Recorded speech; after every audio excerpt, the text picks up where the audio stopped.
আউযু বিল্লাহি মিনাশ শাইতানির রাজিম বিসমিল্লাহির রহমানির রহিম। আসসালামু আলাইকুম ওয়া রাহমাতুল্লাহ। দুরূদ শরীফ। আল্লাহুম্মা সাল্লি আলা মুহাম্মাদ ওয়া আলা আলি মুহাম্মাদ কামা সাল্লাইতা আলা ইব্রাহিম ওয়া আলা আলি ইব্রাহিম ইন্নাকা হামিদুম মাজিদ।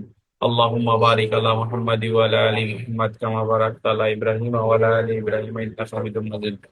প্রিয় বন্ধুরা, আশা করি সবাই ভালো আছেন, আলহামদুলিল্লাহ। আমরা হ্যাঁ, সাইফুল। হ্যাঁ,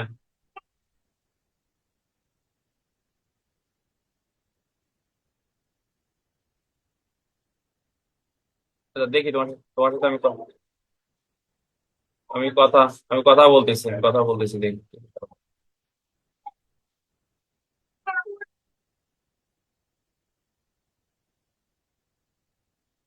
আচ্ছা বন্ধুরা, আমরা অলরেডি ফৌজদারি কার্যবিধি আইনের 132 ধারা পর্যন্ত পড়িয়েছি এবং হচ্ছে আমরা পিআরবি 297 বিধি পর্যন্ত পড়ছি, তাই না বন্ধুরা? এবং আজকে সকালবেলা আমরা পিআরবি 1 থেকে 297 পর্যন্ত কি কি এমসিকিউ হতে পারে আমরা প্রায় 1-1.5 ঘন্টা ক্লাস নিয়েছি। যারা থাকতে পারেননি তারা ভিডিওটা দেখে নেবেন। আমাদের খুবই হাতে অল্প সময় আছে, এই সময়ের মধ্যে আমাদের একটা ভালো প্রস্তুতি নিতে হবে পরীক্ষার জন্য, ঠিক আছে ইনশাল্লাহ। আমরা এখন আজকে কার্যবিধি আইনটা একটু মানে পরে পড়বো, দ্বিতীয় সেশনে। প্রথমে আজকে আমরা একটু পিআরবিটা পড়বো, হ্যাঁ। ভিডিও গ্রুপে দিছি, কথা বলেন না, দিছি, দেখবেন পাবেন। আমরা পিআরবি 299 বিধি থেকে আজকে মূলত আলোচনা শুরু করব। এই 299 বিধি এটা কিন্তু অত্যন্ত গুরুত্বপূর্ণ। আমরা আজকে সকালের ক্লাসে 1 থেকে 297 পর্যন্ত কোন কোন বিধিগুলো ইম্পর্টেন্ট এগুলো আমরা কিন্তু সব আলোচনা করেছি। তো আজকে 299 বিধি থেকে সামনের দিকে যাব, ইনশাল্লাহ আশা করি আপনাদের ভালো লাগবে।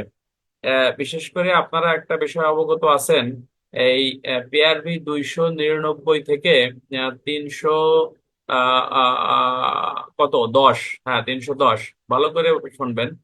পিআরবি 299 থেকে 310 বিধি, এই এই এই বিধিগুলোতে বেসিক্যালি আপনাকে আলোচনা করছে সুরতহাল রিপোর্ট। সুরতহাল রিপোর্ট বা অপমৃত্যুর বিষয়ে বেসিক্যালি আপনাকে এখানে আলোচনা করছে। কি বিষয়ে আলোচনা করছে? সুরতহাল রিপোর্ট এবং অপমৃত্যুর বিষয়ে আপনাকে আলোচনা। 310 বিধি, 311, 12, 13, 14 এগুলো আবার আলাদা বিষয়, ঠিক আছে, ওগুলো আলাদা, ওগুলো মানে এই অপমৃত্যুর বিষয়ে গেছে। বাট অপমৃত্যু হচ্ছে এমন একটি বিষয় যেখান থেকে আমাদের পদোন্নতি পরীক্ষায় আমাদের প্রশ্ন থাকে। তো 299 বিধিতে আপনাকে বলতেছে যে অপমৃত্যুর সংবাদ থানায় যে আসলে এক্ষেত্রে শ্রোতাল রিপোর্ট প্রস্তুত মানে অপমৃত্যু মামলাটা রুজু করতে হয়, এই বিধিবিধানগুলো প্রক্রিয়াটা কি, সেই সংক্রান্ত বিষয় আপনাকে এখানে আলোচনা করছে। এখানে প্রতি আসলে পিআরবি যেহেতু অনেক পিআরবি, প্রতি লাইন বাই লাইন পড়ানোর সুযোগ নাই। জাস্ট মূল থিওরিটা আমি বলি, এতটুকু মনে রাখলে হবে। এখান থেকে এমসিকিউ আসবে যে অস্বাভাবিক ও সন্দেহজনক মৃত্যুর ক্ষেত্রে প্রাথমিক তথ্য পেশ করতে হয় পুলিশ রেগুলেশন কত অনুসারে। এটা হচ্ছে পুলিশ রেগুলেশন হচ্ছে আপনার পিআরবি 299 বিধি অনুসারে। বিবি ফরম নং কত অনুযায়ী অপমৃত্যু মামলা রেকর্ড হয়? বিবি ফরম নং 48 অনুযায়ী। আচ্ছা, স্রোথাল রিপোর্ট প্রস্তুত করা হয় অ্যাপেন্ডিক্স কত অনুসারে? এমসিকিউ অ্যাপেন্ডিক্স 19 অনুসারে প্রস্তুত করা হয়। এখানে আমরা একটা জিনিস মনে রাখবো যে স্রোথাল রিপোর্ট প্রস্তুতের ক্ষেত্রে যেখানে মৃতদেহ আছে সেখানে কে গমন করে?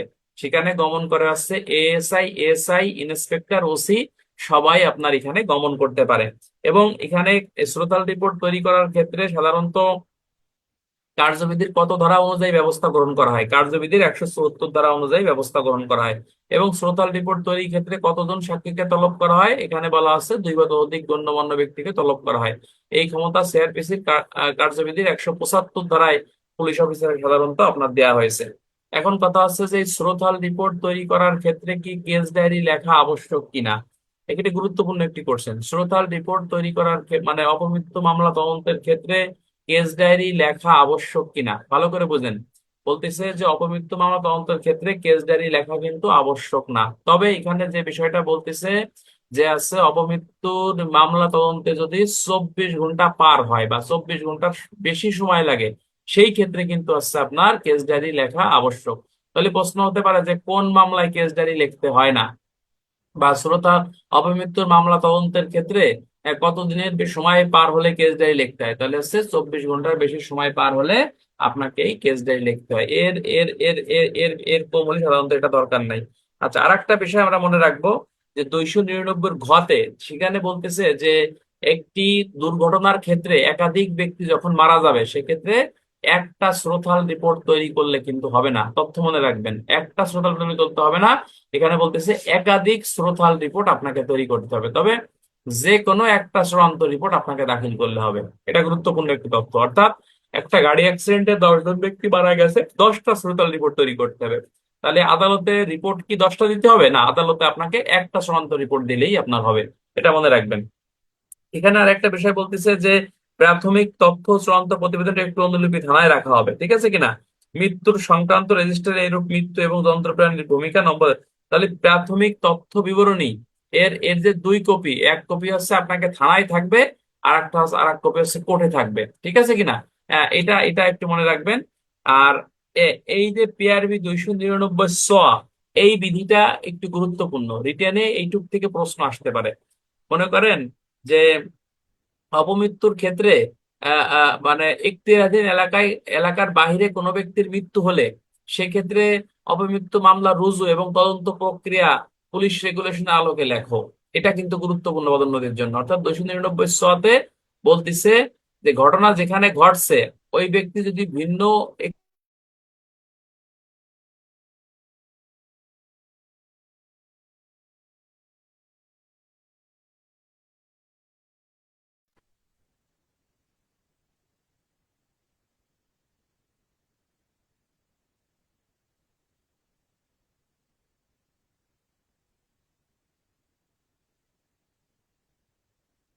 নেট নেট প্রবলেম ছিল, আমি দুঃখিত ভাই।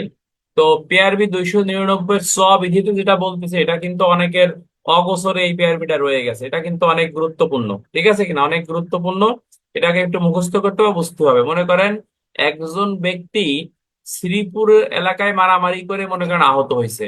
হ্যাঁ, সেই ক্ষেত্রে এই ব্যক্তি মনে করেন ঢাকা মেডিকেলে চিকিৎসা নিতে যায়, বেসিক্যালি হচ্ছে আপনার আহ মানে এখানে যাও, তোরা নিয়ে যাও, ওরা নিজে ওখান থেকে যাও, প্লিজ যাও, বেরো।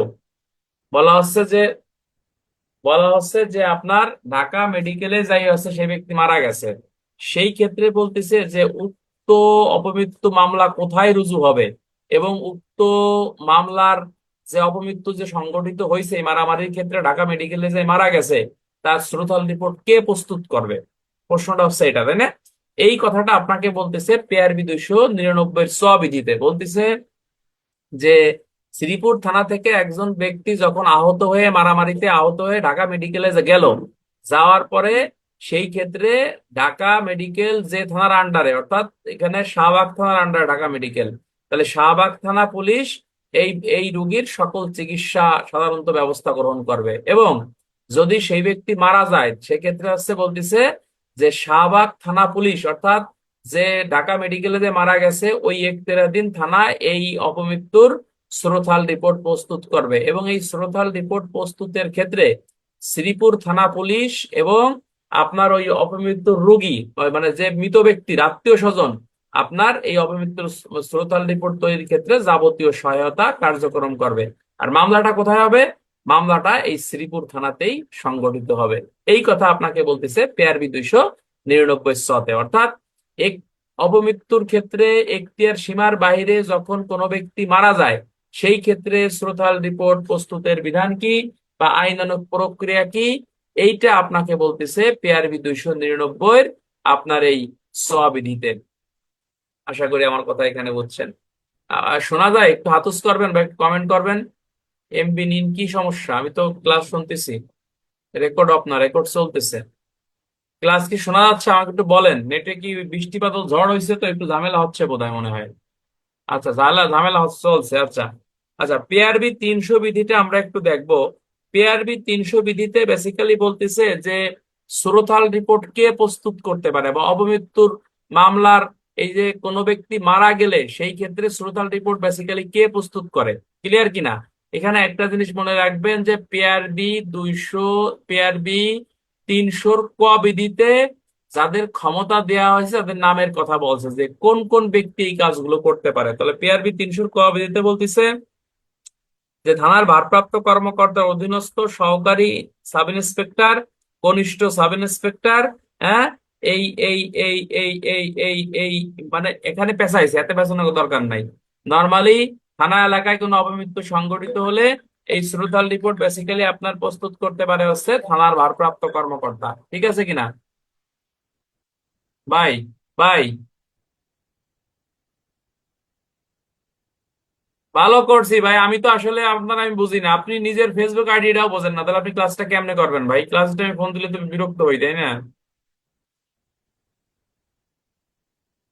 আপনার কি সমস্যা? আপনি কি জুম ব্যবহার করতে পারেন না নাকি? আমি তো এটা বুঝি না ভাই।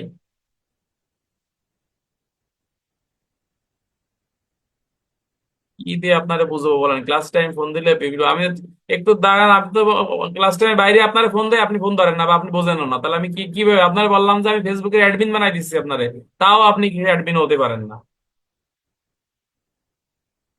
সাইবল নাই, সাইবুলের পোস্টিং এ ঝামেলা আছে, পোস্টিং এ জয়েন করুক তারপরে করবে ভাই, একটু দল ধরা লাগবে। আচ্ছা দিবানি, ক্লাসে দিবানি ভাই, একটু থাকেন দেখতেছি।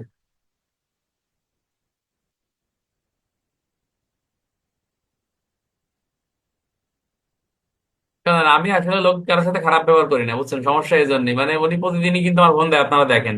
উনি জুমও ব্যবহার করতে পারে না, আবার মানে ফেসবুকও ব্যবহার করতে পারে না, বুঝছেন? এখন কি বলবো করার ওনাদের?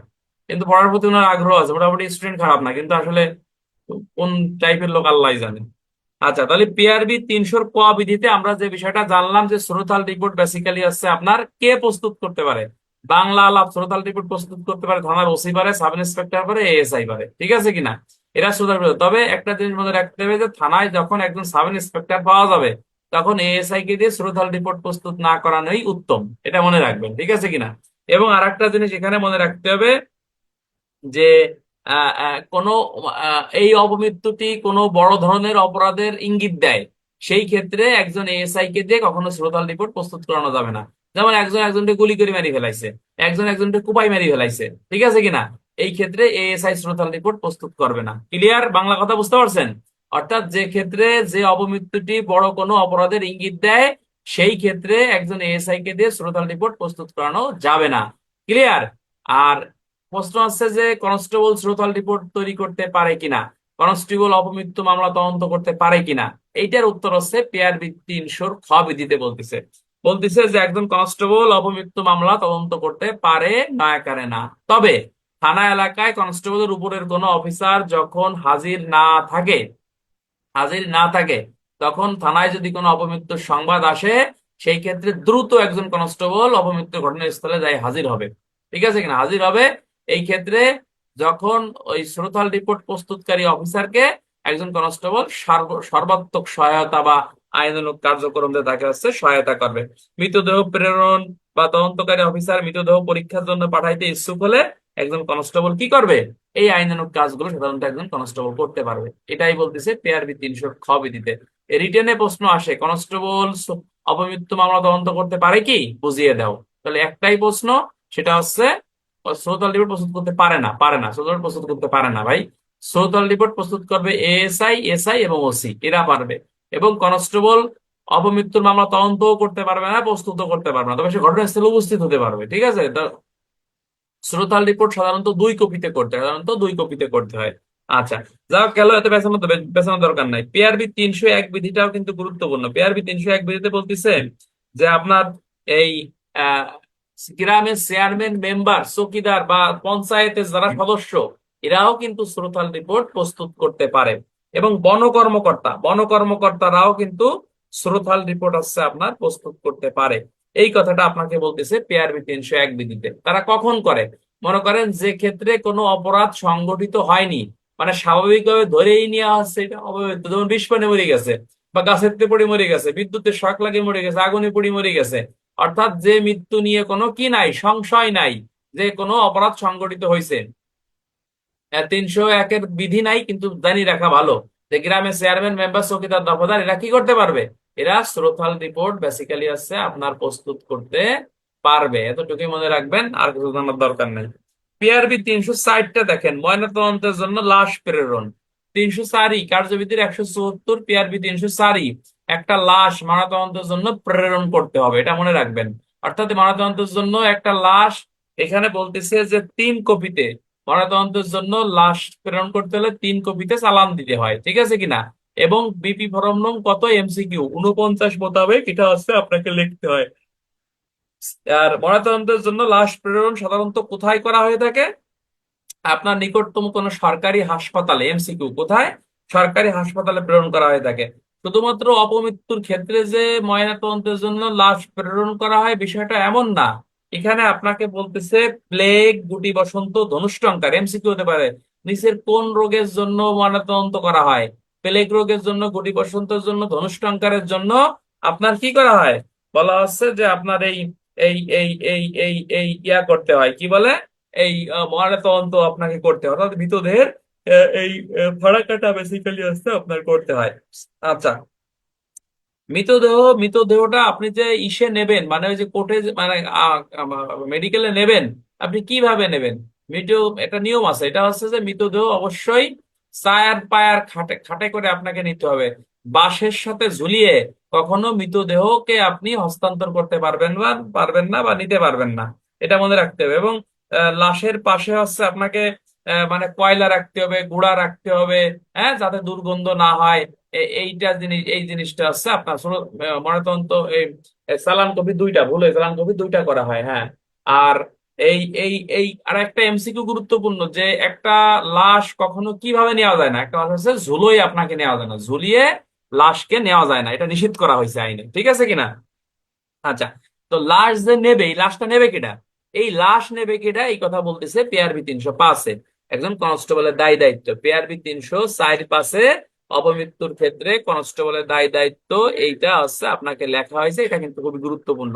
এটা আমরা যদি একটু খেয়াল করে দেখি, যে বেসিক্যালি এখানে কি বলছে, যে একজন কনস্টেবল অপমৃত্যুর লাশ কিভাবে বহন করবে, একজন কনস্টেবল অপমৃত্যুর লাশ কিভাবে বহন করবে, সেটা বলতেছে অবশ্যই কমান্ড সার্টিফিকেট সংগ্রহ করবে, বেশি ঘোরাঘুরি করবে না, কম দূরত্বে মর্গে উপস্থাপন হবে, ঠিক আছে কিনা? আর একটা বলতেছে যে চালান সঙ্গে নেবে, এবং লাশের সাথে সার্বক্ষণিক থাকার জন্য তাকে কঠোরভাবে নির্দেশনা দিতে হবে যে লাশ ছাড়িয়ে তুমি কোথাও যাবা না। তাহলে কি ডোম ঘরের মধ্যে কনস্টেবল থাকবে না? ডোম ঘরের মধ্যে কনস্টেবল থাকবে না। সে এমন জায়গায় অবস্থান করবে যে দূর থেকে দেখা যায় যে তার লাশকেই কাটা হচ্ছে বা তার লাশেরই পরীক্ষা নিরীক্ষা করা হচ্ছে।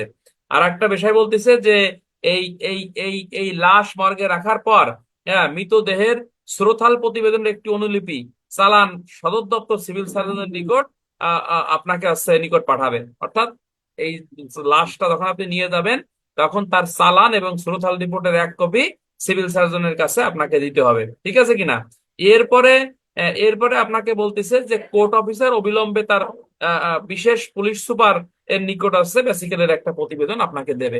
এগুলো গুরুত্বপূর্ণ কিছু নেই, জাস্ট একটু মনে রাখবেন যে লাশ পরিবহনের ক্ষেত্রে বা লাশ বহনের ক্ষেত্রে একজন কনস্টেবলের দায় দায়িত্ব কি। তাহলে দায় দায়িত্ব পিআরবি 305, 305 এই দুই তিনটে পয়েন্ট লিখে দিলে আপনার উত্তর হয়ে যাবে, আর দরকার নাই। 310-এ আপনাকে বলতেছে ময়না তদন্ত প্রতিবেদন। 306-এ ময়না তদন্ত প্রতিবেদনটা কি বন্ধুরা? ময়না তদন্ত প্রতিবেদন হচ্ছে কার্যবিধি আইনের ওই যে 509-এর ক, কার্যবিধি আইনের 509-এর ক। এবং ময়না তদন্ত প্রতিবেদন কিন্তু এটা সাক্ষ্য আইনের 9, 35, 74 ধারায় এটা কিন্তু আদালতে প্রাসঙ্গিক। এবং কার্যবিধি আইনের 509 এবং 509-এর কতে কিন্তু আদালতে প্রাসঙ্গিক, এবং সাক্ষ্য আইনের 9, 35, 45, 74 ধারা এটা আদালতে কিন্তু প্রাসঙ্গিক। এবং ময়নাতদন্ত রিপোর্টটা হচ্ছে আদালতে গ্রহণযোগ্য, অর্থাৎ একজন ডাক্তার অপমৃত্যুর ক্ষেত্রে উক্ত লাশের বা উক্ত ব্যক্তির কিভাবে মৃত্যু সংগঠিত হয়েছে, কিভাবে মৃত্যু সংগঠিত হয়েছে সেইটা মানে জানিয়ে যে রিপোর্ট প্রস্তুত করে, সেটাই হচ্ছে অপমৃত্যুর শ্রোতাল রিপোর্ট বা ময়নাতদন্ত প্রতিবেদন। এবং এই ময়নাতদন্ত প্রতিবেদন যখন আদালতে উপস্থাপন করা হবে, সেটা আদালতে কিন্তু এটা বিচারিক কাজের সাক্ষ্য হিসেবে মানে ব্যবহার করা যাবে। এজন্য সাক্ষ্য আইনের 9, 35, 45, 74-এ আদালতে প্রাসঙ্গিক, এবং পিআরবি 297 বিধিও আমরা এখানে ব্যবহার করতে পারি, আর দরকার নাই। আচ্ছা, ময়নাতদন্তের ক্ষেত্রে 307-এ হচ্ছে মানে পাশাপাশি ওই ব্যক্তিকে উপস্থিত থাকতে হবে, এই কথা এখানে বলছে, এগুলো দরকার নাই। 308-এ বলতেছে যে লাশ পরিবহনের খরচ কেডা বহন করবে। একটা মনে করেন শ্রীপুর থানায় গলায় দড়ি দিয়ে একজন লোক মারা গেছে, লাশ পরিবহনের খরচ দেবে কেডা? দেবে হচ্ছে জেলা ম্যাজিস্ট্রেট, আপনার বেসিক্যালি এটা বহন করবে। এমসিকিউ কে দেবে? ম্যাজিস্ট্রেট বা জেলা ম্যাজিস্ট্রেট বহন করবে। আর পৌর এলাকায় হলে পৌর কমিশনার, এটা বেসিক্যালি হচ্ছে আপনার বহন করতে পারে। 310-এ এমসিকিউ আসতে পারে লাশ সৎকার, মানে বেসিক্যালি অপমৃত্যুর ক্ষেত্রে যখন শ্রোতাল রিপোর্ট প্রস্তুত হয়ে যাবে তখন এই লাশের আপনার কি সৎকার সংগঠন করতে হবে। সৎকারটা কে করবে? তার আত্মীয় স্বজন নর্মালি করবে, আর আত্মীয় স্বজন না হলে আঞ্জুমান মফিদুল এটা দিতে হবে। হ্যাঁ, আর এই লাশের সৎকারের যে বাজেট এটাও জেলা ম্যাজিস্ট্রেট বহন করবে, আর পৌর এলাকায় হলে এমসিকিউ পৌর কমিশনার মহোদয় বেসিক্যালি বহন করবে। এই হলো পিআরবি 299 থেকে 310 বিধি। এখান থেকে নর্মালি কিন্তু এমসিকিউ আসে, আপনারা জানেন যে পুলিশের পদোন্নতির পরীক্ষা আপনি দেবেন, পুলিশের পদোন্নতির পরীক্ষা আপনি দেবেন। কনস্টেবল একজন না দুইজন? এক বয়ে দুইজন দেখছি স্যার। আচ্ছা, একটা লাশ পরিবহনের ক্ষেত্রে একজনকেই দেওয়া হয়, ঠিক আছে কিনা? একজন, দুইজনকে দেওয়া হয় কোথায় লেখা? আমি দুইজন তো পাই না ভাই। আর দুইজন দেবে এটা কর্তৃপক্ষের মর্জি, ঠিক আছে। তবে একটা লাশ নেওয়ার ক্ষেত্রে একজন কনস্টেবল, কনস্টেবল নেয় ঠিক আছে, বা সাথে কিন্তু মানে অফিসাররাও থাকে, এসআইও যায়, এসআইও যায়, লাশ নিয়ে যায় না ঝামেলার ক্ষেত্রে, স্কটের মাধ্যমে লাশ নিয়ে যায়, যে পথে আক্রমণ হতে পারে বা সমস্যা হতে পারে। সাব ইন্সপেক্টরও যায়, যেমন কিছুদিন আগে আমাদের থানাতে ইয়া হয়েছে, তাই না? তো বিষয়টা এটা আপনারা বোঝেন, অর্থাৎ যদিও ওরকম কনস্টেবলের কথা কইছে কিন্তু সাথে অন্যান্য অফিসাররাও কিন্তু যায় নর্মাল, যতটুকু আমি জানি, তাই না ভাই? সাথে কিন্তু অন্যান্য অফিসাররাও কিন্তু যায়, কিন্তু লাশ পরিবহনের কথা নর্মালি কনস্টেবলরাই বলছে, ঠিক আছে। আচ্ছা, যাক গেল, এত কথা কয়ে লাভ নাই, যেটুকু জানার কথা এটি ভালো করে জানি। পিআরবি এই 299 থেকে 310 খুবই গুরুত্বপূর্ণ, এটা আমলে নিয়ে পড়বেন এবং পরীক্ষায় কিন্তু আপনার আসার মতো।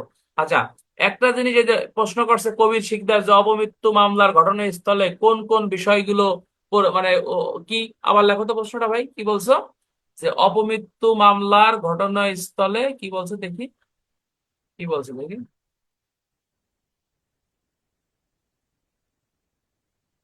বলছে যে অপমৃত্যু মামলার ঘটনাস্থলে কি কি বিষয়ে লক্ষ্য রাখা উচিত। খুবই গুরুত্বপূর্ণ প্রশ্ন।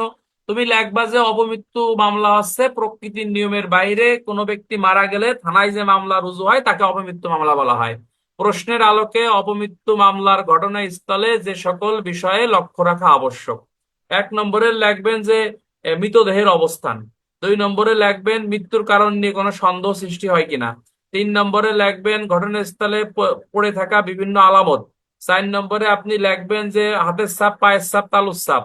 5 নম্বরে লিখবেন রক্ত, মল, মূত্র, বীর্য। 6 নম্বরে লিখবেন মোবাইল সিম কার্ড। 7 নম্বরে আপনি লিখবেন যে পূর্ব শত্রুতা রয়েছে কিনা। 8 নম্বরে আপনি লিখবেন যে ইতোপূর্বে তার ফ্যামিলিতে এরকম অপমৃত্যুর বা গলায় ফাঁস দিয়ে বা এই ধরনের সুইসাইডের কোনো লক্ষণ রয়েছে কিনা বা ইতিহাস রয়েছে কিনা। 7 নম্বরে আপনি লিখবেন 10 নম্বরে আপনি লিখবেন যে অপমৃত্যুর ঘটনাস্থলে সাধারণত পুলিশ অফিসার যে বিষয়টা লক্ষ্য রাখবেন যে প্রকৃতভাবে এই মৃত্যুর কারণটা কি সেটা উদ্ঘাটনের তিনি চেষ্টা করবেন। এই এই এই কাজগুলো তিনি লক্ষ্য রাখা উচিত। দ্বারা কি দেবেন? দ্বারা দেবেন ওই যে পিআরবি কার্যবিধি 174, 175, পিআরবি 299, 300, ওই যে 280, 313, 314। হাত পায়ের আঙ্গুলে ছাপ নিতে হবে, হ্যাঁ, ছবি তুলতে হবে, এই কাজগুলো লক্ষণীয় বিষয়। পারবেন না আসলে ভাই? আমার মনে হয় পারার কথা, এটা একেবারেই সহজ। একটা জিনিস মনে রাখবা, তুমি পদোন্নতির পরীক্ষা দিবা, অপমৃত্যুর প্রশ্ন পারবা না তাহলে র্যাঙ্ক হবে না। অপমৃত্যুর প্রশ্ন আমাদের জন্য একেবারেই সহজ, মানে এটা আসবেই আসবে পরীক্ষায়। তুমি যে চাকরি করো, অপমৃত্যুর প্রশ্ন পরীক্ষা আসবেই, যে কোনো ভাবে আসবে পরীক্ষায়, এটা তোমাকে নিজের মতো করেই লিখতে হবে। অপমৃত্যুর যত প্রশ্ন পৃথিবীতে আছে তারা ওই দুই তিনটে 174, 75 সিআরপিসি, পিআরবি 299, 300, 304, 5, 310, 313, 314, এইগুলোই, এর বাইরে কোনো প্রশ্ন নাই। কথা কেন না। এখন চলে যাব পিআরবি 311-তে। ময়না তদন্ত রিপোর্ট, কখন একটা শিশুর ময়না তদন্ত মানে পশুর পশুর ময়না তদন্ত, পশু বুঝছেন নি? অর্থাৎ যখন আপনার একটা গৃহপালিত পশু মারা যাবে, মনে হচ্ছে যে কেউ তাকে মেরে ফেলছে, সেই ক্ষেত্রে কিন্তু কি হতে পারে? মামলা রুজু হতে পারে, হ্যাঁ, অপমৃত্যু মামলা হতে পারে। আর এই অপমৃত্যু মামলার ক্ষেত্রে যখন একটা পশুকে মারা হচ্ছে তখন একজন ভেটেনারি চিকিৎসকের দ্বারা, কি চিকিৎসকের দ্বারা বন্ধুরা?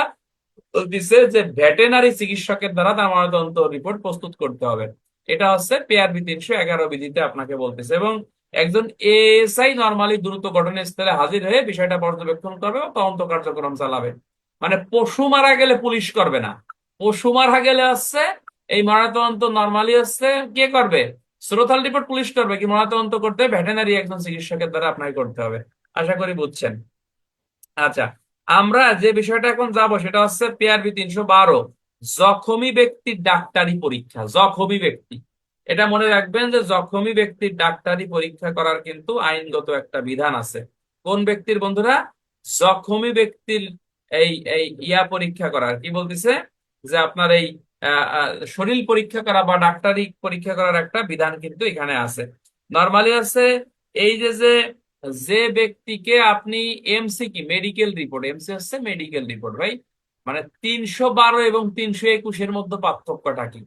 312টা হচ্ছে যে ব্যক্তি মনে করেন যে বলতিছে যে যখন কোন আহত ব্যক্তিকে ডাক্তারি পরীক্ষার জন্য পাঠানো হয়, তখন বিবি ভরম নং 3865-তে একটি প্রতিবেদন মেডিকেল অফিসারের নিকট প্রেরণ করতে হবে। সহজ একটা জিনিস মনে রাখবেন সেক্ষেত্রে হচ্ছে যে 321টা হচ্ছে আপনার আসামি যখন আহত হবে তাকে মেডিকেল চিকিৎসা করাতে পিআরবি 321। আর 312 হচ্ছে আহত ব্যক্তি। আহত ব্যক্তি মানে কি? মনে করেন যে কোনো আহত ব্যক্তির মেডিকেল রিপোর্ট বা প্রস্তুতি যখন আপনি করবেন, যিনি আসামি না, তখন পিআরবি 312 বিধি আপনাকে খেল করতে হবে। অর্থাৎ বলতেছে যে দ্রুত তার চিকিৎসা ব্যবস্থা করতে হবে, বিবরণ 50 মোতাবেক এই রিপোর্ট প্রস্তুত করতে হবে। এরপরে বলতেছে যে বা পুলিশ সাধারণত এর চিকিৎসার ব্যবস্থা করতে পারবে। এরপরে বলতেছে যে এই চিকিৎসা একজন সরকারি মেডিকেল অফিসারের মাধ্যমে করতে হবে, সরকারি মেডিকেল অফিসার না থাকলে বেসরকারি মেডিকেল অফিসারের মাধ্যমেও করানো যাবে। আহত ব্যক্তিকে হাসপাতালে নেওয়ার ক্ষেত্রে তার সম্মতি নিতে হবে। কোনো অবস্থাতেই কোনো মহিলা মহিলা মানে মহিলাদের সম্মতি ছাড়া ডাক্তারি পরীক্ষা করানো যাবে না, এটা গুরুত্বপূর্ণ। তাহলে আহত ব্যক্তি ডাক্তারি পরীক্ষা করতে গেলে কার সম্মতি নিতে হবে? ওই আহত ব্যক্তির সম্মতি নিতে হবে। আর মহিলার সম্মতি ছাড়া, মনে রাখবেন, মহিলার সম্মতি ছাড়া কোনোভাবেই, মহিলার সম্মতি ছাড়া কোনোভাবেই আপনার তার কি করা যাবে না, তার এই মানে এই মেডিকেল আহত মানে চিকিৎসা করা যাবে না, এটা মনে গুরুত্বপূর্ণ, ঠিক আছে? আর যখন আপনি একজন চিকিৎসক এনে তার চিকিৎসা করাবেন, তাকে এই যে একটা ফিস দিতে হবে, এটা হচ্ছে 60 টাকা ফিস দিতে হবে, 60 টাকা ফিস, ঠিক আছে? কাকে? মেডিকেল অফিসারকে 60 টাকা ফিস দিতে হবে। এটা এটা হচ্ছে সাধারণত সরকার বহন করবে, 60 টাকা ফিস সরকার বহন করবে। এখান থেকে এমসিকিউ হতে পারে যে আহত ব্যক্তির মেডিকেল পরীক্ষা পিআরবি কত? পিআরবি 312। আহত ব্যক্তিকে আপনার মেডিকেল পরীক্ষা নেওয়ার জন্য বা এটা করার জন্য সেক্ষেত্রে হচ্ছে আপনার এই এই এই কত টাকা ফিস দিতে হবে? 60 টাকা ফিস দিতে হবে।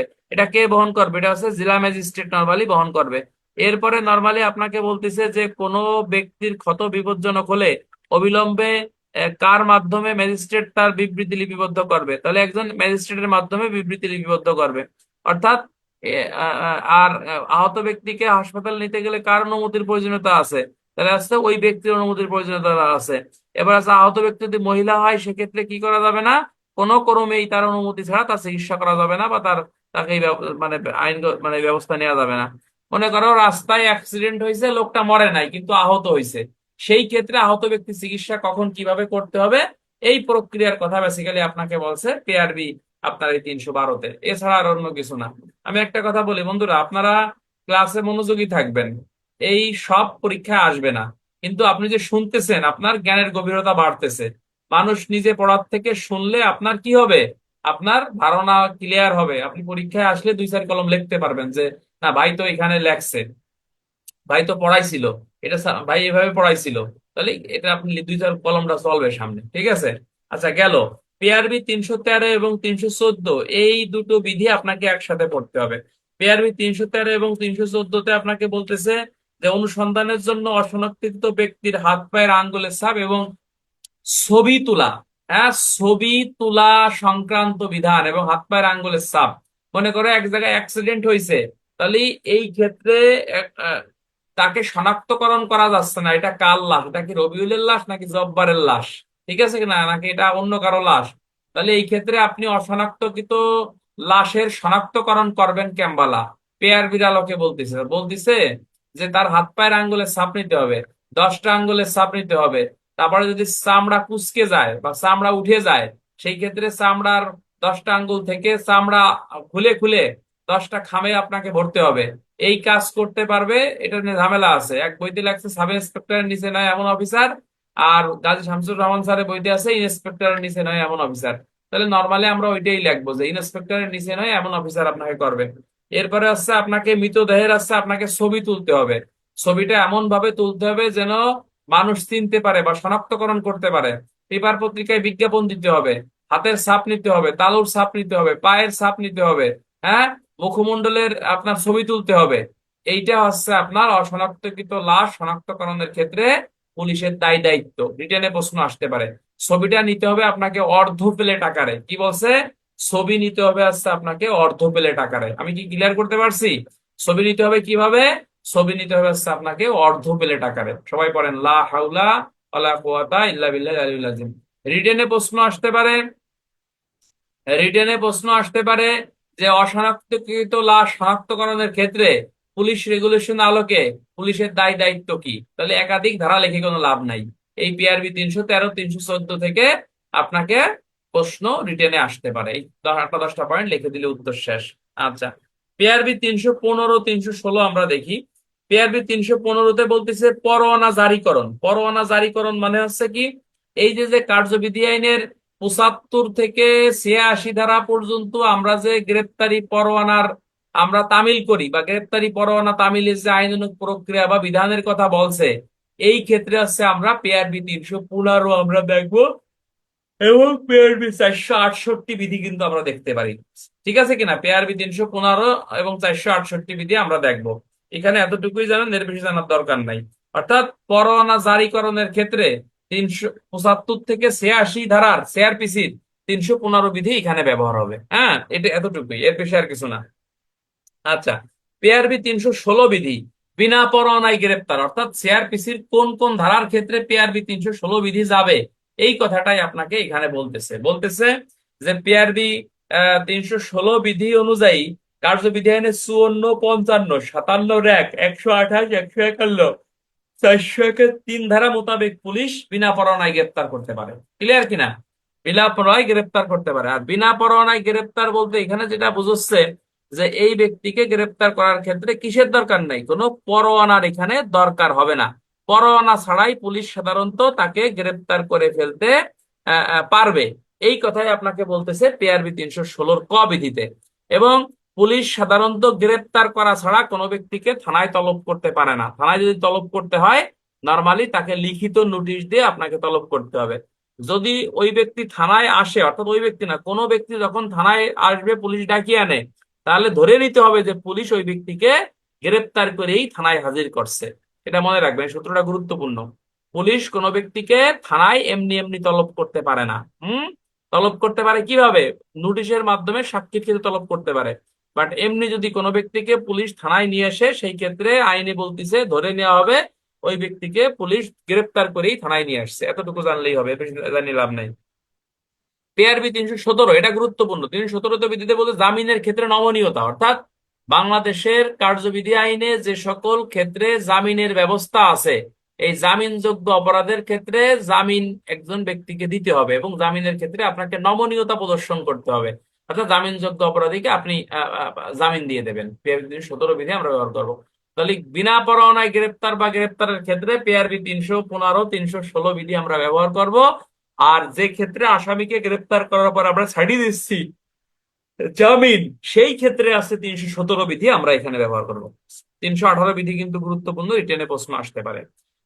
হ্যাঁ, 318 বিধিতে আপনাকে বলতেছে সরকারের জনহিতকর কাজে যে সকল ব্যক্তি নিয়োজিত থাকে, এই সকল ব্যক্তিকে গ্রেপ্তার করার ক্ষেত্রে অবশ্যই আপনাকে কি করতে হবে? আপনাকে তার বদলি আসা অপেক্ষা পর্যন্ত অপেক্ষা করতে হবে। জনহিতকর কাজ কোনগুলো? মনে করেন ডাক্তারি পেশায় নিয়োজিত আছে কেউ, ডিসপেন্সারিতে কেউ কোনো ব্যক্তি নিয়োজিত আছে। তারপরে বলতেছে যে আপনার মনে করেন এই কি বলা যায়, এটাকে বলা যায় আছে কেউ পোস্ট অফিসে চাকরি করে, বা কেউ তার বিভাগ বা ডাক বিভাগে চাকরি করে। তার বিভাগ বা ডাক বিভাগ সেবামূলক কাজে যে ব্যক্তি নিয়োজিত আছে, এই ব্যক্তিকে আপনি ইচ্ছামতো ধরতে পারবেন না। ধরতে পারবেন ভাই, ইচ্ছামতো ধরার কিন্তু কোনো সুযোগ নাই। অবশ্যই তার বদলি আসা পর্যন্ত বা তার রিলিভার আসা পর্যন্ত আপনাকে ওয়েট করতে হবে। এটা এমসিকিউ আসতে পারে, এটা গুরুত্বপূর্ণ। আচ্ছা, পিআরবি 319, 320 এখানে সৈনিক গ্রেপ্তারের বিধিবিধানের কথা বলতেছে। যেমন আমার থানায় আমার কাছে একটা পরোয়ানা আসছে যে তার তারা ধরার কথা কইছে, ঠিক আছে কিনা, তাকে ধরতে হবে, কিন্তু তারা পাচ্ছি না আমি। তাহলে এখানে বলতেছে যে কোনো পলাতক সৈনিক গ্রেপ্তার হলে বা আত্মসমর্পণ করলে তাকে নিকটবর্তী থানায় নিয়ে যেতে হবে, এবং সেখানে ভারপ্রাপ্ত কর্মকর্তা বিবরণ 54 তার গ্রেপ্তার বা আত্মসমর্পণের তারিখ স্থান লিপিবদ্ধ করে প্রত্যয়ন করবে। ভারপ্রাপ্ত কর্মকর্তা প্রত্যয়নে বেসিক্যালি আপনাকে স্বাক্ষর করবে এবং তিনি স্বাক্ষরের নিচে ভারপ্রাপ্ত কর্মকর্তা এবং থানার নাম লিপিবদ্ধ করবে। ঠিক আছে, এবং অনতিবিলম্বে পলাতক সৈনিক যে বাহিনীতে আছে ওই বাহিনীর অধিনায়কের নিকট প্রত্যয়ন পত্র বেসিক্যালি আপনার প্রেরণ করবে। অথবা পলাতক সৈনিককে নিকট ম্যাজিস্ট্রেট নিকট পাঠানো হবে। ম্যাজিস্ট্রেট একটি বর্ণনামূলক বিবরণী প্রস্তুত করবে এবং সামরিক কর্তৃপক্ষের নিকট তাকে হস্তান্তরের পূর্বে একটি সংক্ষিপ্ত অনুসন্ধান তিনি করতে পারবে। এটা পিআরবি 320-এ আপনাকে বলতেছে। আচ্ছা, নর্মালি অনেক সময় হয় কি, এটা কিন্তু একটু বোঝার বিষয়, প্লিজ কথা বলেন না।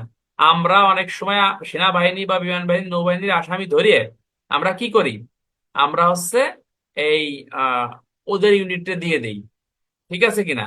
এটা আসলে আইন বিষয়টা এরকম না। আইনে আমরা যেহেতু পুলিশ রেগুলেশনের আওতায় আমরা চলি, তাহলে নর্মালি পিআরবি 320-এ বলতেছে যখন আপনি কোনো পলাতক সৈনিককে আপনি গ্রেপ্তার করবেন, এটা একটা প্রত্যয়ন পত্র আপনি ওই ইউনিট প্রধানকে জানাবেন। কিন্তু আপনার এই আসামিকে আপনাকে কোর্টেই পাঠাতে হবে। কোর্টে পাঠানোর পরে আপনার বলতেছে যে আপনার ম্যাজিস্ট্রেট একটি বর্ণনামূলক বিবরণী প্রস্তুত করবে এবং সামরিক কর্তৃপক্ষের নিকট তাকে হস্তান্তর করবে।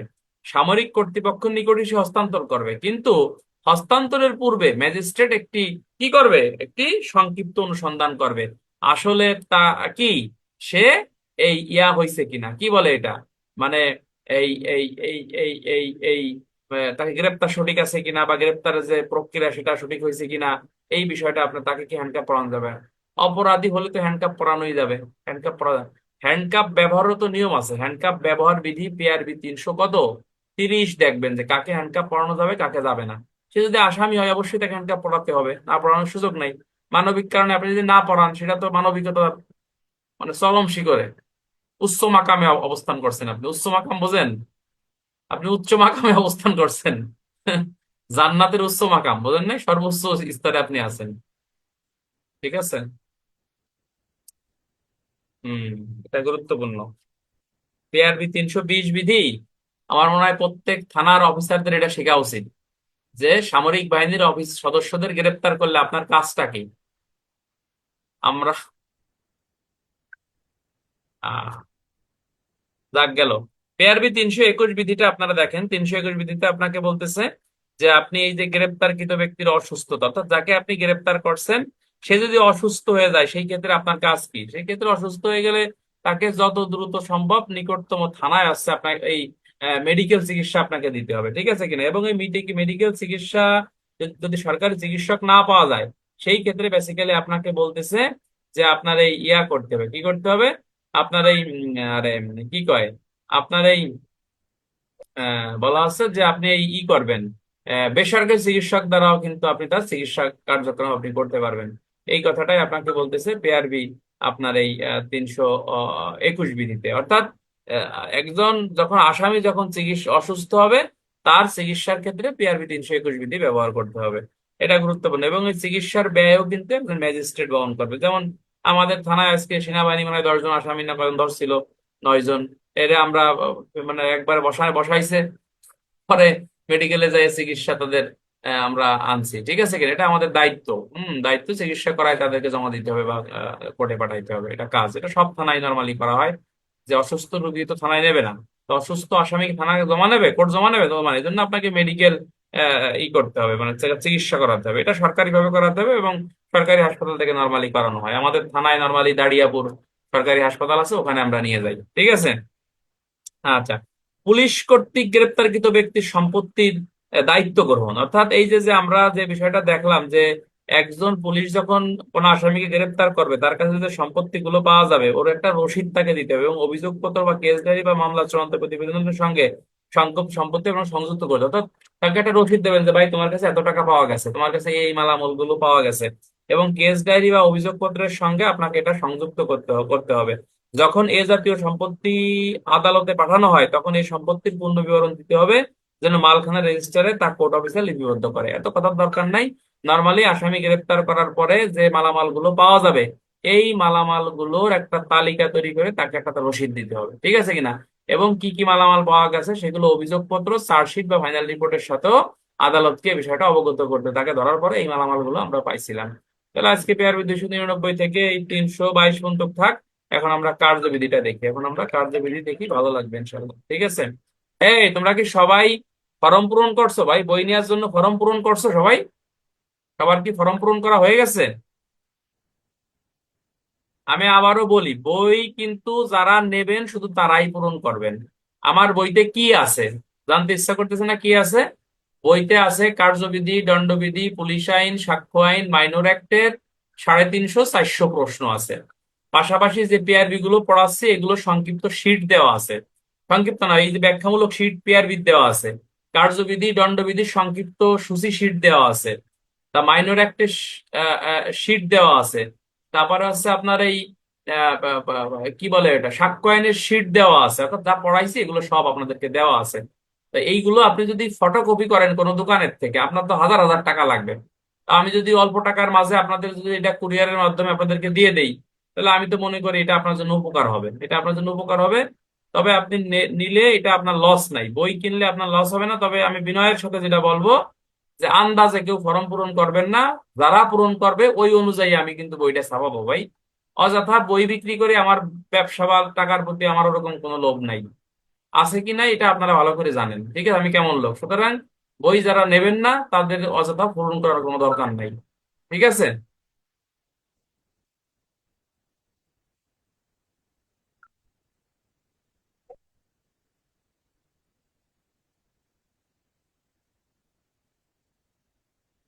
ক্লাসে ভর্তি হবে, ক্লাস পরে, এখন না ভাই, হ্যাঁ। ও, আর একটা বিষয়, আর একটা বিষয় অনেকের মনে হয় একটু সমস্যা আছে, আমি এই বিষয়টা ক্লিয়ার করি। সেটা আছে বলতেছে বইয়ের সংখ্যা কয় কপি। কয় কপি বলতে এতটুকু যদি না বলতো সমস্যা। কয় কপি বলতে মানে আপনি কয়টা বই নিতে চাচ্ছেন, মনে করেন আপনি আপনার বন্ধুর জন্য দেখা গেলো 1 কপি নেবেন, বা পাশের বন্ধু মানে ক্লাসমেটের জন্য নেবেন, বা হচ্ছে অন্য পুলিশ সদস্য যে আমার কাছে পড়ে না তার জন্য 1 কপি আপনি নেবেন। এই জন্য ওখানে সংখ্যা উল্লেখ করবেন যে ভাই আমি 2 কপি নেবো বা 3 কপি নেবো। তাহলে একসাথে কুরিয়ারে আমরা পাঠিয়ে দেবো। ঠিক আছে? এইটা বলা হয়েছে ওখানে। কপি বলতে তো বিভিন্ন সেট না আর কি এখানে। এক বই একটাই, বাট আপনি কয়টা বই নেবেন এটা বুঝাচ্ছে আর কি ওখানে। ঠিক আছে? ফরম পূরণ একেবারে সহজ করে দিছি না? একেবারে সহজ।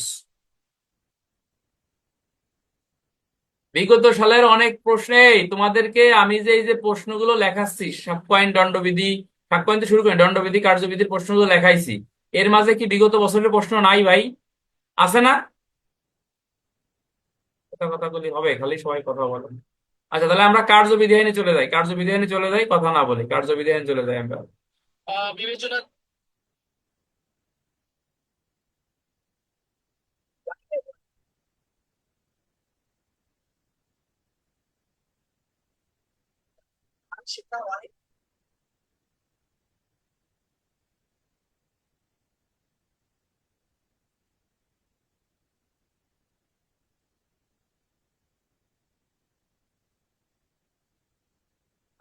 হ্যাঁ, আমার মতো।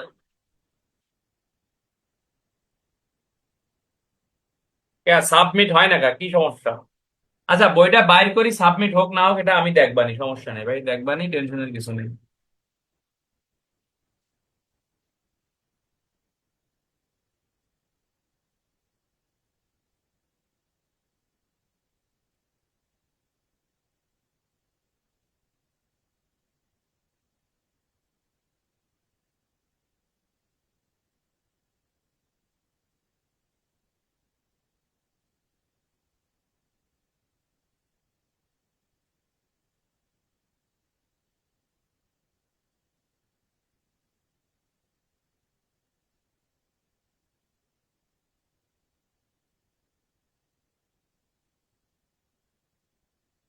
শেষ না বাবা, শেষ না।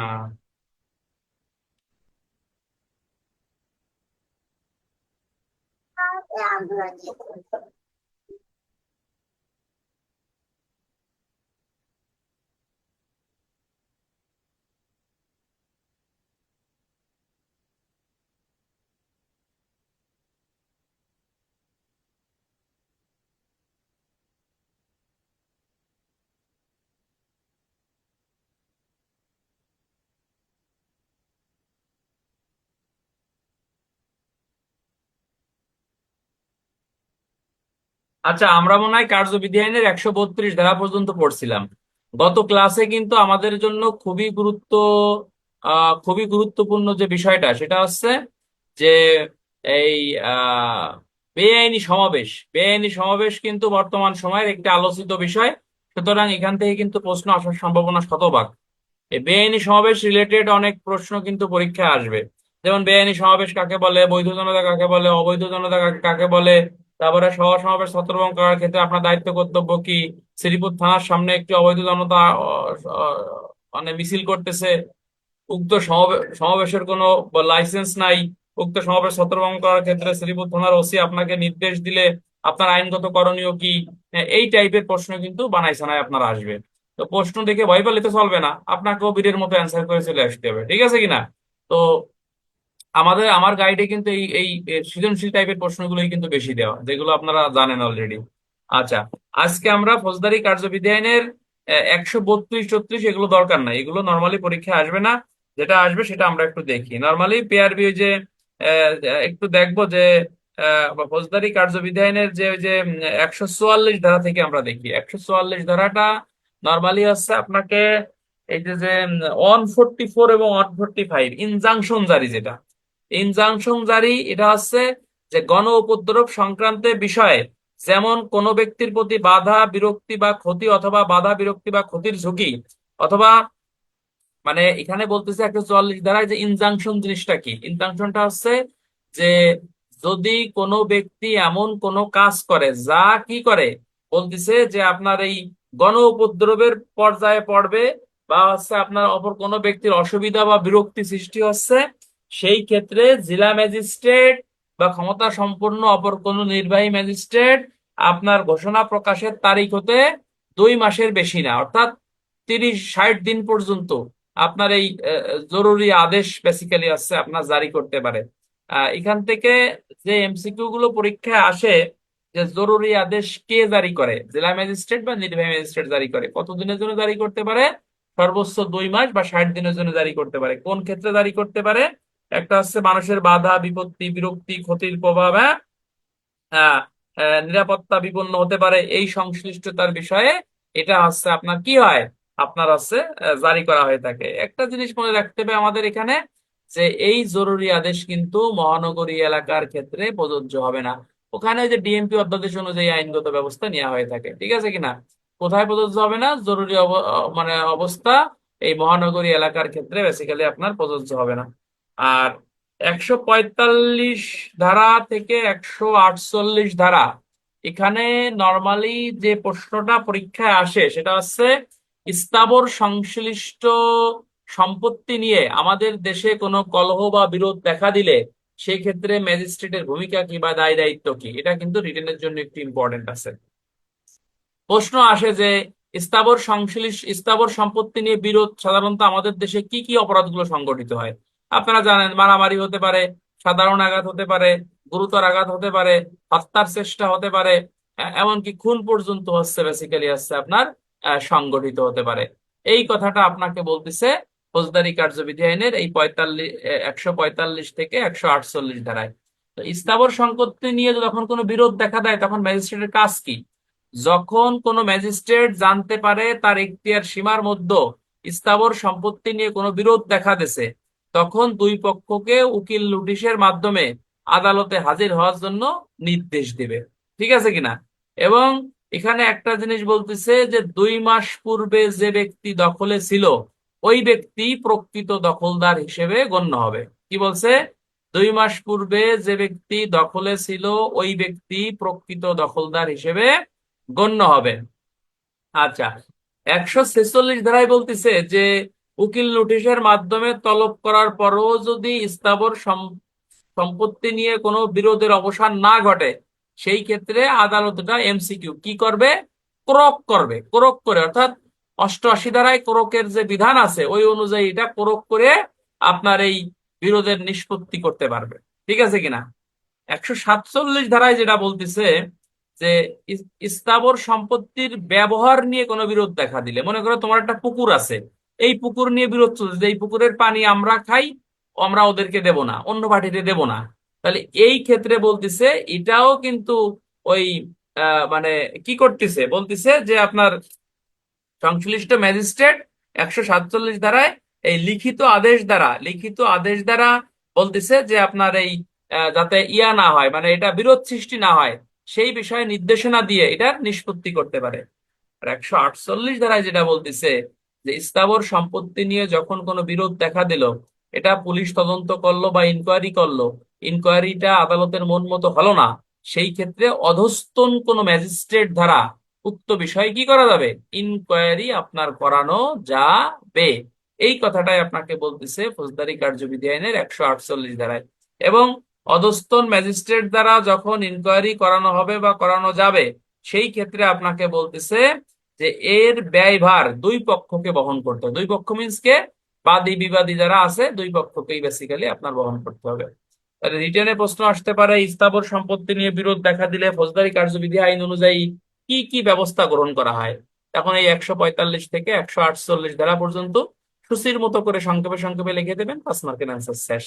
এই একটাই প্রশ্ন এখান থেকে আসে, এছাড়া আর কোনো প্রশ্ন আসে না। আচ্ছা, একটা প্রশ্ন ইম্পর্টেন্ট যে জরুরি আদেশ এবং এই স্থায়ী আদেশের মধ্যে পার্থক্য কি। হ্যাঁ, জরুরি আদেশ এবং স্থায়ী আদেশের মধ্যে পার্থক্য কি, এটা কিন্তু গুরুত্বপূর্ণ। এটা ইন্সপেক্টরশিপ প্রশ্ন আসছে, তাহলে আমরা একটু মুখস্থ করে ফেলি।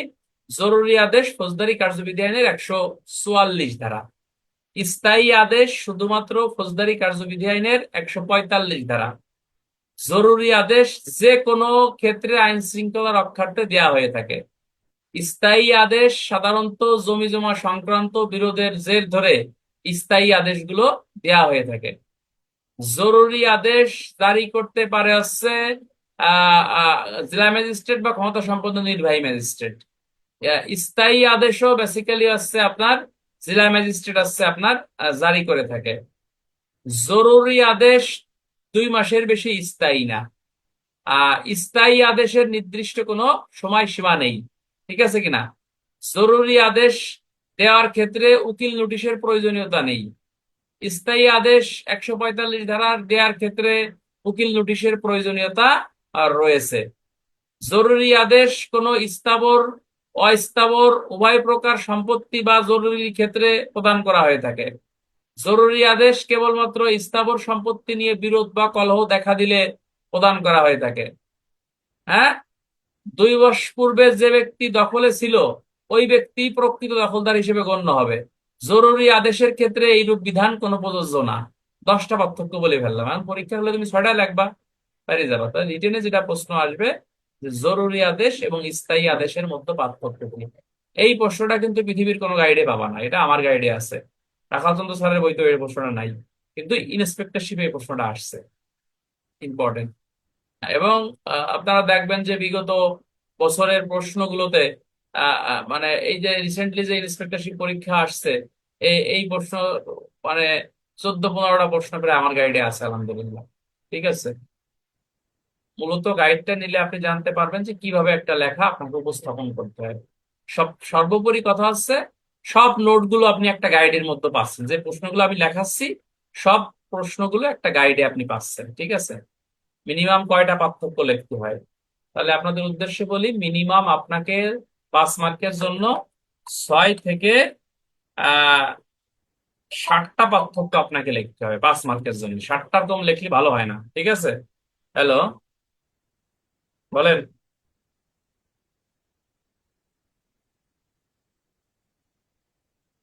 বলেন, ক্লাস শেষে ফোন দেন, ক্লাসে আছি ভাই, ক্লাসে আছি, আধা ঘন্টা পরে ফোন দেন, হ্যাঁ? আচ্ছা, তাহলে আশা করি আমার কথা মনে হয় এটা বুঝছেন, একেবারে সহজ বিষয় এটা। তো আহ